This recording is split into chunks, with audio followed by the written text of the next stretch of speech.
오늘은 평등의 하나님이라는 제목으로 함께 말씀 나눠보고자 합니다.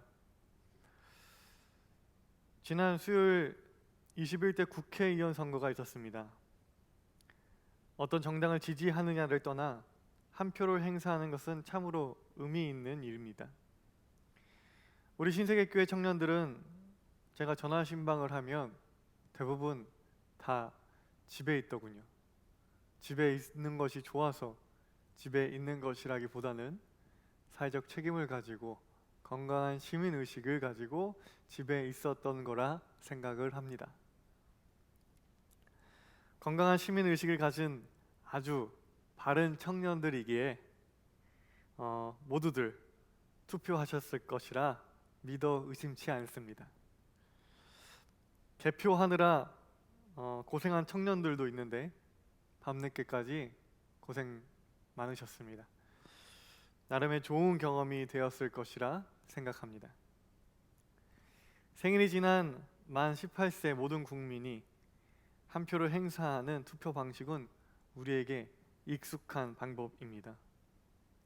학교의 반장, 전교회장, 학생회장 선거 모두 이러한 방식으로 진행되니까 말입니다. 1인 1표는 우리에게 익숙함을 넘어 당연한 투표 방법으로 인식되고 있습니다. 성별, 직업, 재산, 직위와 상관없이 청년도 노인도 모두 한 표를 행사하는 것은 이제 당연한 일입니다. 하지만 이 당연한 사실이 당연하게 여겨질 때까지 수많은 사람들의 피와 땀, 희생이 있었음을 우리는 기억해야 합니다. 당연한 것이지만 당연한 것은 없습니다. 피부색과 상관없이 한 표를 행사하기 위해, 성별과 상관없이 한 표를 행사하기 위해 수많은 사람들이 오랜 시간 피 흘렸고 싸워왔습니다. 무수한 희생을 통해 모두가 공평하게 한 표를 행사할 수 있게 되었습니다. 하지만 문제는 그것에서 끝나지 않았습니다. 투명한 투표는 또 다른 문제였습니다. 누군가의 감시하에 진행되는 폭력적 투표, 지금으로 생각하면 말도 안 되는 개표수가 위조되는 불리한 상황에 끊임없이 목숨을 걸고 이 일을 제기했던 사람들이 있었기에 오늘 우리가 행사하는 이 평등하고 공정한 한 표는 탄생되었습니다. 누군가의 목숨값으로 얻어진 것이라면 우리는 설사 그것에 크게 관심이 없다고 할지라도 하찮게 여기서는 안 될 것입니다. 최소한의 예를 지켜야 할 것입니다. 오늘날 우리가 누리고 있는 민주주의가 결코 가벼운 것이 아님을 청년들은 기억할 필요가 있습니다. 보통 많은 사람들이 민주주의의 반대를 공산주의라고 알고 있습니다. 하지만 그것은 잘못된 이해입니다. 민주주의는 정치체제를 말하는 것이고 공산주의는 경제체제를 말하는 것입니다. 우리나라 같은 경우는 큰 범주 안에서 민주주의 정치에 자본주의 경제를 취하고 있습니다.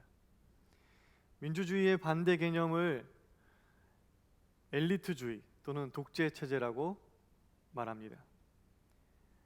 하지만 우리가 민주주의의 반대가 공산주의라고 알고 있는 이유는 민주주의 나라 대부분이 경제적으로 자본주의를 취하고 있기 때문입니다. 그리고 독재체제인 나라 대부분이 공산주의 경제 시스템을 가지고 있기 때문에 그런 오해가 생기기 마련입니다. 일전에 설교를 통해 말씀드렸지만 저는 군대를 다녀와서 20대 중반이 될 때까지 세상 일에 크게 관심이 없었습니다. 학창시절 공부는 못했지만 하도 공부에 시달려서 공부라는 것이 막연하게 싫었습니다. 무엇인가를 알고자 하는 욕구가 없었습니다.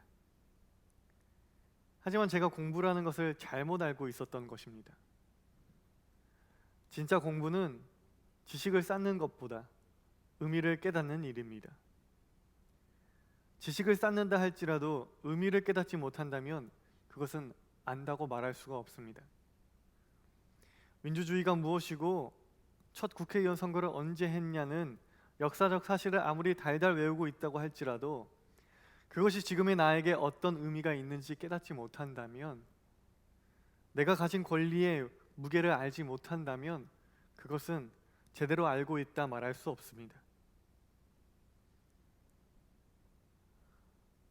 식품의 성장 과정과 유통 과정에 대해 아무리 잘 알고 있다고 한들 차려진 밥상의 의미와 감사의 마음이 없다면 그것은 안다고 말할 수 없습니다. 알고 있다면 의미가 있어야 하고 그것을 대하는 태도가 달라져야 합니다. 우리의 신앙 또한 마찬가지입니다. 아무리 많은 말씀을 알고 있고 신학을 잘 알고 있다고 한들 그것이 나의 살과 뼈에 의미를 주지 못한다면 그것은 안다고 말할 수 없습니다. 우리의 신앙은 우리의 삶에 깊은 의미가 있어야 합니다. 기독교 신앙이 여러분에게는 어떤 의미가 있나요? 우리의 신앙은 정치나 경제보다도 더 의미가 있어야 합니다. 정치와 경제보다 더 영향력 있는 것, 그리하여 우리의 신념이 되고 신념을 넘어서는 삶의 전부가 되는 것, 그리 되었을 때 그것을 신앙이라고 하는 것입니다. 오늘 읽은 본문은 요엘이라고 하는 성경의 작은 부분을 차지하고 있는 책입니다. 3장밖에 되지 않는 짧은 분량이죠. 요엘서에는 구체적인 연대표가 없습니다. 하지만 주전 445년 느헤미야에 의해서 구축된 성벽에 대해 언급하고 있는 것으로 보아 요엘은 주전 400년경에 활동한 예언자로 생각되어집니다. 즉 나라를 잃고 다른 나라에 강제 이주되어 살아가고 있는 상황 속에서 하나님만을 섬기는 신앙 공동체를 이루기 위해 애썼던 예언자입니다. 요엘서에서 오늘 읽은 본문은 주의 날에 이루어지는 무서운 재앙과 심판에 이어서 하나님의 영이 임할 것이라고 이야기하고 있습니다. 그런데 그 하나님의 영이 임하는 과정과 방법이 굉장히 놀랍습니다. 첫째는 하나님의 영이 부어질 것이라고 표현을 하고 있습니다. 성경에서 하나님의 영을 표현하는 방법으로 우리에게 익숙한 것은 불이나 거센 바람입니다. 우리가 잘 알고 있는 사도행전의 오순절 사건에서도 그렇습니다. 사도행전 2장 2절에서 3절 말씀입니다. 호련히 하늘로부터 급하고 강한 바람 같은 소리가 있어 그들이 앉은 온 집에 가득하며 마치 불의 혀처럼 갈라지는 것들이 그들에게 보여 각 사람 위에 하나씩 임하여 있더니. 아멘.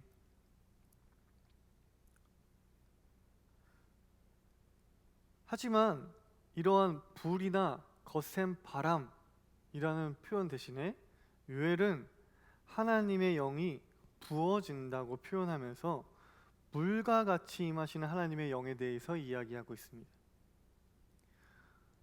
물이 내 머리 위에 부어진다면 나의 몸에는 젖지 않은 곳이 없을 것입니다. 세상에 부어진다면 비가 오는 날처럼 세상은 온통 촉촉하게 젖어들게 되겠죠. 하나님의 영은 그렇게 내 몸의 일부, 내 삶의 일부에 영향을 주는 것이 아닌 내 전부를 적시며 나의 전부에 부어지는 것이라고 요엘은 선포하고 있는 것입니다. 두 번째로 요엘은 하나님의 영이 모두에게 임할 것을 이야기하고 있습니다. 모두에게 말이죠. 주전 400년경에 쓰여진 예언서임에도 불구하고 더 와닿게 이야기하면 지금으로부터 2400년이나 전에 쓰여진 말씀임에도 불구하고 요엘은 하나님의 영이 성별과 계급, 출신에 상관없이 모두에게 임할 것이라고 선포하고 있습니다. 2400년 전에 하나님의 평등함을 이야기하고 있는 것입니다. 자녀들과 노인, 젊은이, 남종과 여종들에게까지 모두에게 하나님의 영은 임하신다고 기록되어 있습니다. 하나님이 어떤 분이신지, 우리가 꿈꾸어야 하는 공동체가, 우리가 이루어야 하는 공동체가 어떤 모습인지 말씀은 나타내고 있습니다. 하나님의 평등은 요엘만이 이야기하고 있는 하나님의 속성이 아닙니다. 이것은 성경 전체와 예수님의 복음에서도 일관되게 흐르고 있는 복음의 속성입니다. 예수님의 말씀을 잘 살펴보면 예수님께서 복음을 말씀하실 때에 그 가르침에 해당하는 대상에 관하여 특정 계층이나 대상을 지목하지 않으십니다. 예수님은 자신의 가르침에 있어 항상 누구든지라고 말씀하십니다. 그 누구든지가 포함된 예수님의 말씀이 너무나 많아서 일일이 다 말할 수는 없습니다. 하지만 지금 이 시간에 몇 가지 말씀을 뽑아보도록 하겠습니다. 마가복음 9장 37절입니다. 누구든지 내 이름으로 이런 어린아이 하나를 영접하면 곧 나를 영접하며. 마가복음 10장 44절입니다. 너희 중에 누구든지 으뜸이 되고자 하는 자는 모든 사람의 종이 되어야 하리라. 누가복음 9장 24절입니다. 누구든지 제 목숨을 구원하고자 하면 잃을 것이요 누구든지 나를 위하여 제 목숨을 잃으면 구원하리라. 요한복음 10장 9절입니다. 내가 묻으니 누구든지 나로 말미암아 들어가면 구원을 받고 또는 들어가며 나오며 꼴을 얻으리라. 예수님의 복음은 항상 평등했습니다. 왕과 귀족, 평민과 노예, 지배와 피지배가 존재하던 시절이었지만 예수님의 복음은 그 시절 가히 혁명적이게도 굉장히 평등했습니다. 예수님은 자신을 통하면 누구든지 구원을 받는다고 말씀하셨습니다. 남자든 여자든 귀족이든 노예든 상관없이 누구든지 예수님의 말씀으로만 구원을 받는다고 말씀하셨습니다. 하나님과 복음 아래 모두가 평등하다는 것을 말씀하신 것입니다. 예수님의 복음에는 바리새인들의 특별함, 대제사장의 특별함, 지도자의 특별함이 없습니다. 그들이 가지고 있는 세상 권력과 직위는 중요하지 않았습니다.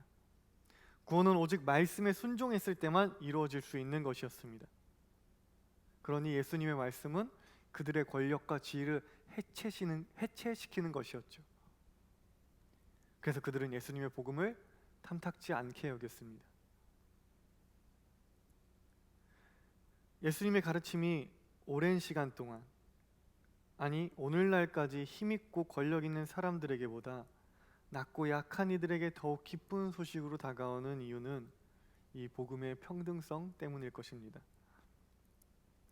세상은 내가 가진 것으로 판단하지만 하나님은 우리를 있는 그대로 그저 사랑스러운 한 명의 아들, 사랑스러운 한 명의 딸로 우리를 사랑해주고 바라봐 주시기 때문입니다. 이처럼 하나님 안에서 모두가 평등하다는 사실은 복음입니다. 기독교의 중요한 정신입니다. 우리는 모두 하나님의 소중한 자녀요 형제 자매임을 성경은 말씀하고 있습니다. 때문에 우리 신앙의 선배들은 이러한 복음의 가르침에 따라 이 땅의 평등을 실현하고자 무던히 애를 쓰고 피 흘렸습니다.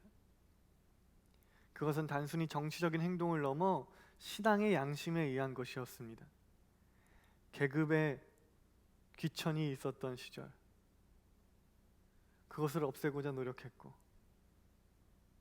국민이 힘이 없던 시절에는 국민이 나라의 주인이자 주권이 되고자 노력했습니다.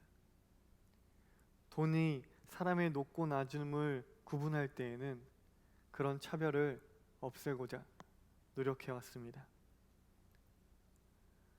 오늘날의 민주주의는 평등이라는 이 복음의 가치가 이 땅에 실현된 하나의 형태라고 볼 수 있습니다.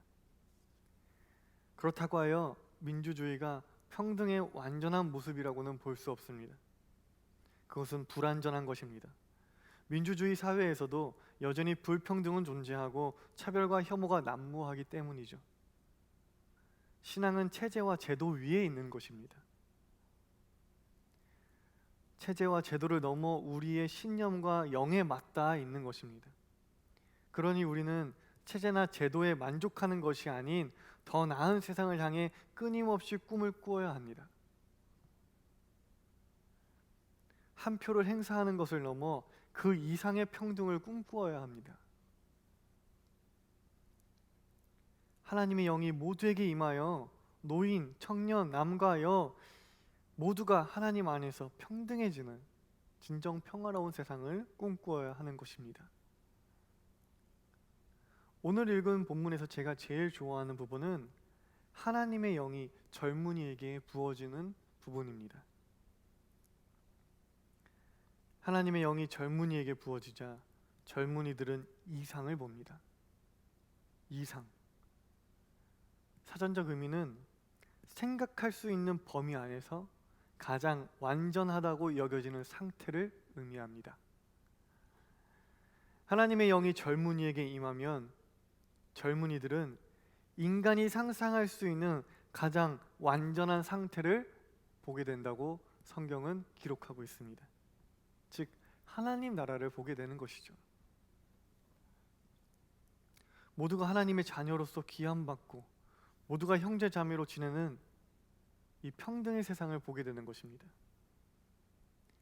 하나님의 영은 우리로 하여금 그러한 세상을 알게 하고 꿈꾸게 합니다.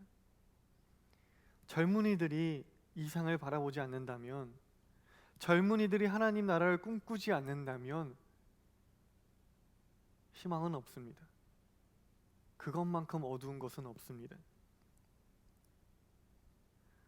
청년은 다음 세대라고 부르지 않습니다.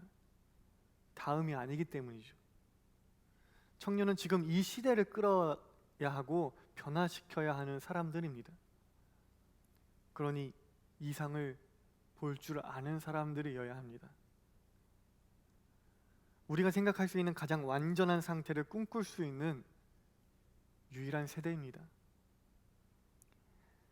현실만을 바라보고 있고 현실에 안주하고자 한다면 가족들의 생계를 책임지느라 이런저런 생각할 여력이 없는 기성세대들처럼 살아가고 있다면 우리는 생각해 보아야 합니다. 나에게 하나님의 영이 임하고 있는가? 신앙과 말씀이 나에게 의미 있게 다가오고 있는 것인가? 묵상해보고 기도하며 나의 신앙을 점검해 보아야 할 문제입니다. 이상을 실현하는 것은 어려운 문제입니다. 머리로 상상할 수 있는 그 완전한 상태를 지금 이 현실 세계에 나의 삶에 적용시키기란 쉽지가 않습니다. 하지만 여러분 기억해 주시길 바랍니다. 계급이 없는 세상, 모두가 한 표를 행사하는 세상, 우리에게 익숙한 지금 이 세상은 누군가에게 이상이었습니다. 그 이상이 이루어진 시대가 바로 오늘인 것이죠. 하나님의 영을 통해 보게 되는 그 이상은 반드시 하나님께서 이루어 가십니다. 만약 이상을 세상에 실현하는 것이 너무 벅차게 느껴진다면 그 이상을 교회에 먼저 실현해 보는 것은 어떨까요? 대한민국에 실현되어야 하는 참된 평등이라는 이상을 내가 다니고 있는 나의 교회에, 우리 신세계 교회에 실현해 보는 것은 어떨까요? 저는 신세계 교회에서 여러분과 함께 하나님의 영을 통해 이상을 보길 소망합니다. 그리고 그 이상을 향해 함께 달려나가길 소망합니다. 우리 그러한 신세계 청년들이 되었으면 좋겠습니다. 세상에서는 누려보지 못한 그 평등을 이곳에 와서 누려볼 수 있기를, 그런 공동체가 되기를 간절히 소망합니다. 다 함께 기도하겠습니다.